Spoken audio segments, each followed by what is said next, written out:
السلام علیکم دوستو آج ہم بات کریں گے عمر بن عبدالعزیز رحمۃ اللہ علیہ کے بارے میں۔ دوستو اگر تاریخ کا مطالعہ کیا جائے تو پتہ چلتا ہے کہ تاریخ میں ایسے بہت کم حاکم گزرے ہیں کہ جنہوں نے تاریخ میں ناقابل تسخیر نقوش رقم کیے۔ خلیفہ عمر بن عبدالعزیز ان میں سے ایک ہیں۔ انہیں پہلا مجدد بھی کہا جاتا ہے۔ چاروں خلفائے راشدین کے بعد خلیفہ عمر بن عبدالعزیز بہترین حاکم تصور کیے جاتے ہیں، بلکہ بعض جگہ انہیں اسلام کا پانچواں خلیفہ بھی کہا جاتا ہے۔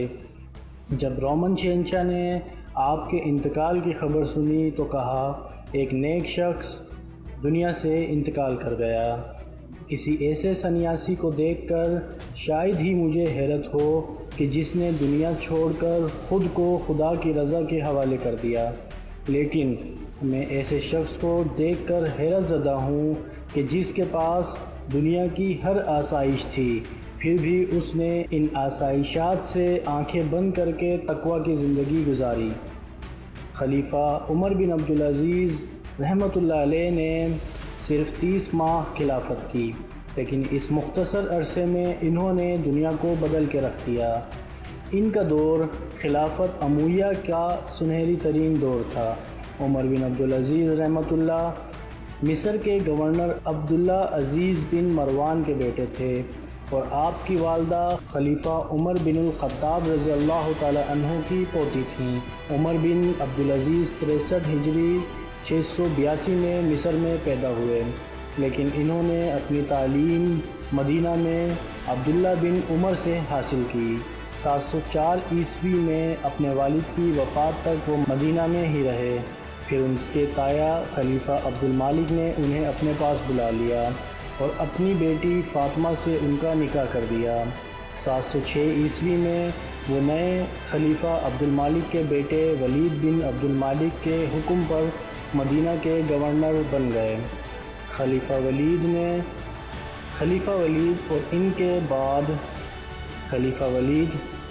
کے بعد خلیفہ سلیمان بھی عبد المالک کے دور خلافت میں عمر بن عبدالعزیز مدینہ کے گورنر رہے، لیکن جب خلیفہ سلیمان بیمار ہوئے تو انہوں نے اپنے مشیر کے مشورے پر اپنے چچا زاد بھائی عمر بن عبدالعزیز رحمۃ اللہ کو اپنا ولی عہد نامزد کر دیا، کیونکہ ان کے اپنے بچے ابھی چھوٹے تھے۔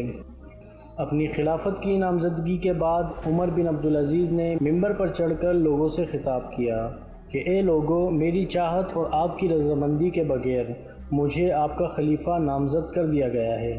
میں آپ لوگوں کو اپنی بیعت سے آزاد کرتا ہوں کہ آپ جسے چاہیں، جسے سمجھیں، اپنا خلیفہ نامزد کر لیں۔ لوگوں نے جواب دیا، اے عمر، ہمیں آپ پر پورا اعتماد ہے، ہم آپ ہی کو اپنا خلیفہ بنانا چاہتے ہیں۔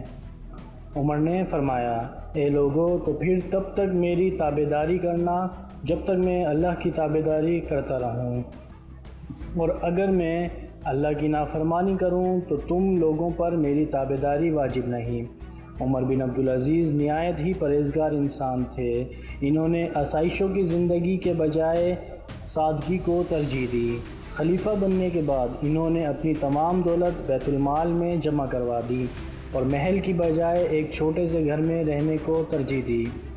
وہ شاہی لباس کی بجائے عام کپڑے پہنتے اور خلیفہ عمر بن خطاب رضی اللہ تعالی عنہ کی طرح عوام میں چلتے پھرتے، پہچانے نہیں جاتے۔ اپنی خلیفہ کی نامزدگی کے بعد انہوں نے اپنی شہزادوں کی عیش و عشرت کی زندگی کو خیر آباد کہہ دیا، اور ان کی زوجہ نے بھی ان کے کہنے پر اپنے والد سے ملنے والے تمام زیورات بیت المال میں جمع کروا دیے۔ عمر بن عبدالعزیز وہ پہلے خلیفہ ہیں جنہوں نے دوسری زبانوں میں قرآن کا ترجمہ کروایا۔ محمد بن قاسم کے سندھ فتح کرنے کے 6 سال بعد خلیفہ عمر بن عبدالعزیز نے 718 میں سندھ کے حکمران کے کہنے پر قدیم سندھی زبان میں قرآن کا ترجمہ کروا کر سندھ بھیجا۔ ابن کثیر لکھتے ہیں کہ ان کی اصلاحات کے نتیجے میں صرف فارس سے آمدنی 28 ملین درہم سے بڑھ کر 124 ملین درہم ہو گئی۔ انہوں نے ایران، خراسان اور شمالی افریقہ میں بہت وسیع پیمانے پر کام کروائے، جس میں نہروں، سڑکوں، مسافروں کے لیے پناہ گاہوں اور میڈیکل ڈسپنسریوں کی تعمیر شامل ہے۔ ان کے چھوٹے سے دور خلافت میں لوگ اتنے خوشحال ہو گئے کہ ڈھونڈنے سے بھی انہیں کوئی خیرات کا مستحق نہ ملتا۔ عمر بن عبدالعزیز کو یہ اعزاز حاصل ہے کہ انہوں نے سرکاری طور پر احادیث کو جمع کرنے کا حکم جاری کیا۔ ابو بکر ابن محمد اور ابن شہاب الزہری نے یہ فریضہ سر انجام دیا۔ حضرت محمد صلی اللہ علیہ وآلہ وسلم کی سنت کے مطابق انہوں نے چین اور تبت میں اسلام کی تبلیغ کے لیے اپنے وفد بھیجے۔ انہی کے دور خلافت میں مصر اور فارس میں اسلام کو پھولنے کا موقع ملا اور وہاں کی عوام نے اسلام قبول کیا، لیکن اس وقت کے شاہی اور امیر تاجروں کی جماعت کو عمر بن عبدالعزیز کی اصلاحات اور برابری، سادگی اور عدل کے قانون شدید ناگوار گزرتے تھے۔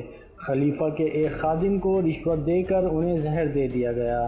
جب عمر بن عبدالعزیز نے زہر کے اثرات محسوس کیے تو اپنے خادم سے زہر دینے کا سبب پوچھا، تو خادم نے جواب دیا کہ مجھے اس کام کے لیے 1000 دینار دیے گئے تھے۔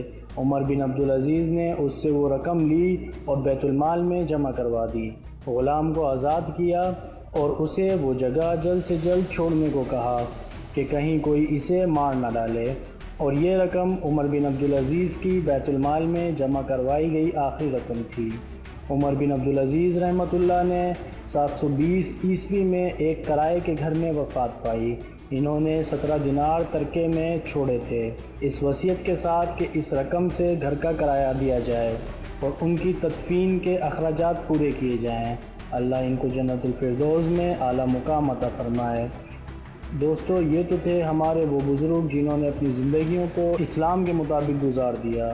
تو دوستو، ہمیں ان سے سبق حاصل کرنا چاہیے اور ہمیں بھی اپنی زندگیوں کو اللہ اور اس کے رسول کی تعلیمات کے مطابق گزارنا چاہیے۔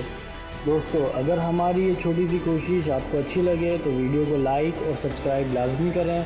شکریہ۔